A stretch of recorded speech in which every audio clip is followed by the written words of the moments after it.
The first thing you have to ask yourself is, what is news? So that's where we're beginning. And is it interesting to you? That's a pretty good indication of whether it's going to be interesting to someone else. Now, we do have 7 news values. There are more, there are less, depends on whose list you look at, but here are the 7 I've worked out for us. Now, you can read those yourself. Well, I'll read them to you. Impact, proximity, timeliness, conflict, human interest, oddity, novelty. We're going to take a look at each one. I promise not to draw this out too long and do my best to not make it boring.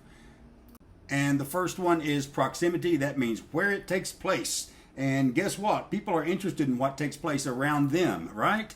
Are you more interested in something that happened in Miami-Dade County or in Little Rock, Arkansas?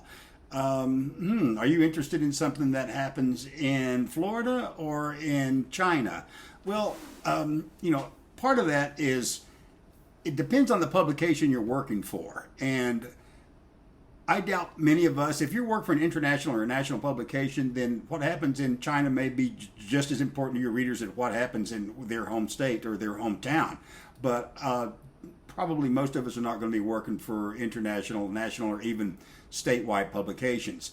And regardless, local is where it's at. Your readers, and I say readers, I'm fully realizing that you're likely, in all likelihood, going to be writing on the internet. But folks reading the internet still are interested in what's going on around them. And I can't stress that enough. Write locally. Write for what's happening around your people who are reading your work. That will attract them. That will draw more readers. Now, I do have noticed that local perspective at the bottom right there. You can have a national story or even an international story, like, say, the pandemic a few years back. And you can write about that in a local way by getting a local perspective. Yeah.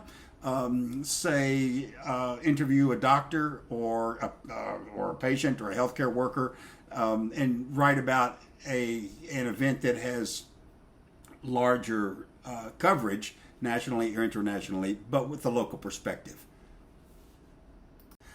This could very well be the most important of the 7 different news values that we have, and its impact. How does that affect me? How does it affect my life? How does it affect my pocketbook? How does it affect my family? How does it affect my community? And the more people affected, the greater the news interest, of course. A story that affects 5 people at the end of a dead-end road in your city will not be it may be very important to those 5 people, but something that affects 5,000 people downtown is going to be the greater news story. It's called, by the way, it's called grading the news, right? Like establishing priorities, which is most important. And it used to be back in the day where space was limited to the amount of room you had on a page, is you had to decide what story goes in, what goes out, and how much room you could devote to that story. And that's one, not always the best effect or result of the internet, is that we can write as much as we want to, and we can put in as many stories as we want to out there for public consumptions. But you know what? A lot of those stories, aren't worth reading, and a lot of the writing is poorly done, and people don't want to read our poorly written stuff, right? Like, they don't want to hear what I did this morning and what color my dog's fur is. They want to read about actually themselves and their communities and their families. So keep that in mind. You're not writing about yourself, you're writing for others. Now, of course, news has to be timely, yes? Old news is no news. I've been saying that for years. You've heard the phrase, yesterday's news. Well, there's a reason they say that. She's yesterday's news, or he's so yesterday. All right. It's got to be current. Yes, they call it current event for a reason. Now, we'll say most newspapers are either going to be daily publications or weekly publications. Sometimes you get bi-weekly that print a couple times a week. But these days, although you may be writing for a print publication, again, I'm sure that most of you, if you're going to do any writing professionally, you're going to do so on the internet, and that's 24/7, my friends. And you may write a story and put it on the internet today or this morning, and you will update it multiple times during the day.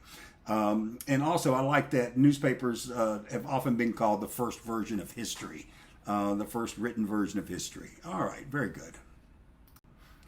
prominent just means important, right? And you have important people that certainly are newsworthy, beginning with the elected officials. And that starts at the president and goes on down to the mayor or the town councilman or someone elected in your local parish or municipality, whatever that may be, depending on the governmental structure. So governmental entities are important. The elected officials are newsmakers.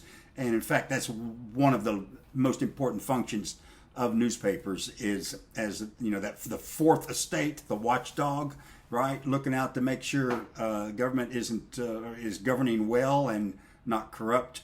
Another category, of course, is your public figures there. Who are public figures? That's could be celebrities. That's a form of public figure. People that are well known.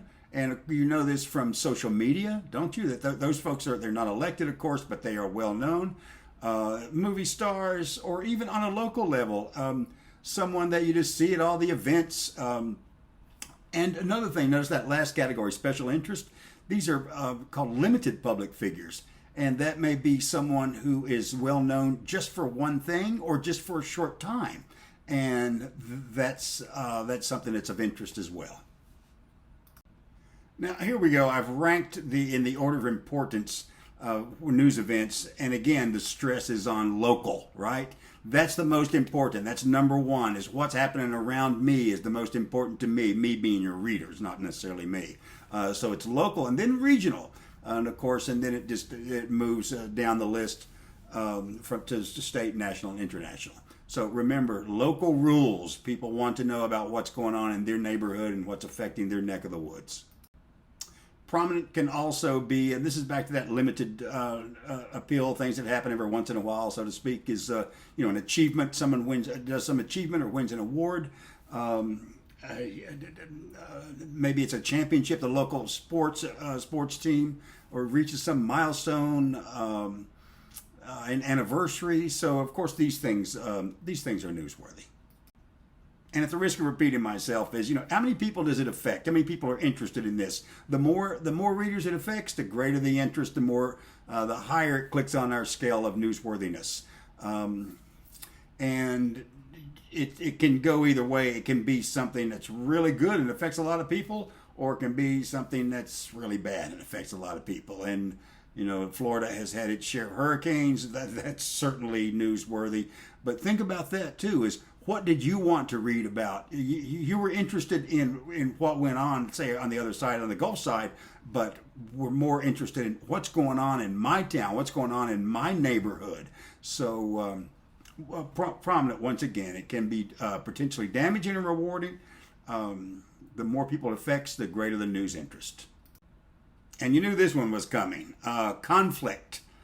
What do people love to read about? My goodness, crime in the courts. A true crime has gone bonkers these days as far as public interest across the nation.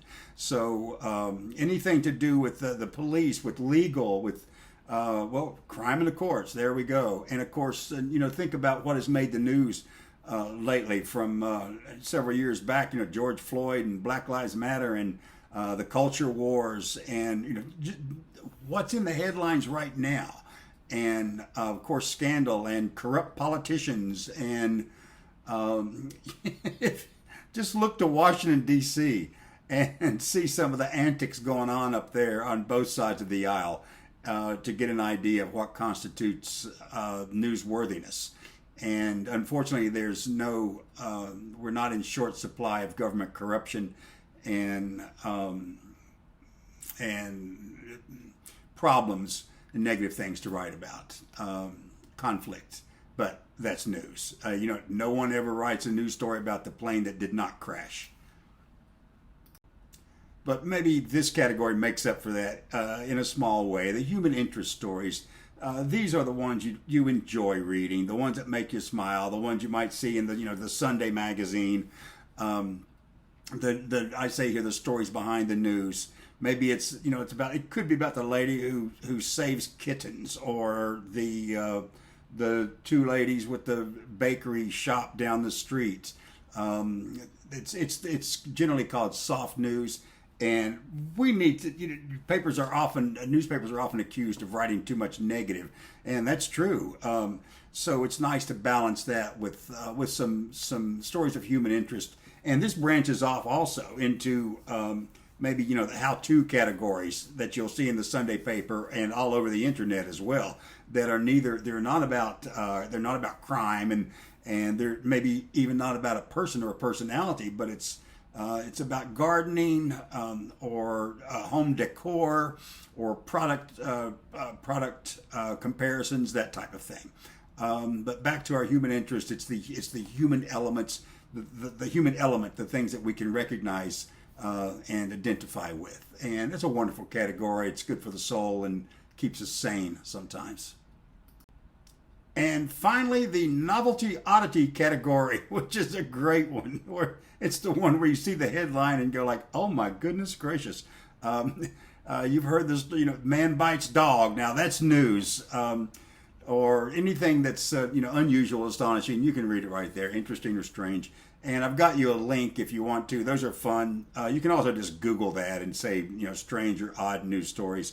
But some of those take the cake, and I encourage you to check them out. But keep your eyes open for that when you're working, when you're writing professionally. Is again, what interests you? What interests you will interest your readers as well. All right, more on this later probably.